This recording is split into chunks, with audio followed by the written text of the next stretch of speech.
सकाळी 11:30 वाजेपर्यंतची मतदानाची आकडेवारी समोर. मुंबईत 25.87, मालेगावात 20.92, तर परभणीत 18.84%, कोल्हापुरात 17.83 आणि पुण्यात 12.50% मतदानाची नोंद.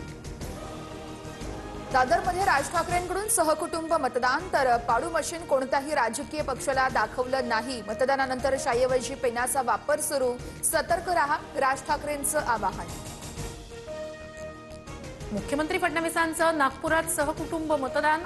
तर आधीही अनेक वेळा मार्कर पेन वापरलाय.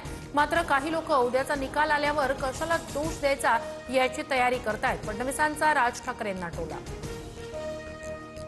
मुंबई महापालिकेसाठी उद्धव ठाकरेंचं सहकुटुंब मतदान. तर दिल्लीतून स्क्रिप्ट येते तसं फडणवीस बोलतात. उद्धव ठाकरेंची टीका.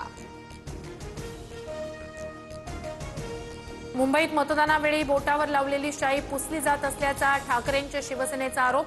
बोटावर लावण्यासाठी मार्कर पेन वापरलं जात असल्याचा दावा. मुंबई महापालिका निवडणुकी संदर्भात आयुक्तांकडून शाई तपासणीबाबत चौकशी सुरू. तर शाई त्वचेला लागेल अशी गडद लावा. आयुक्त भूषण गगराणी यांच्या सूचना.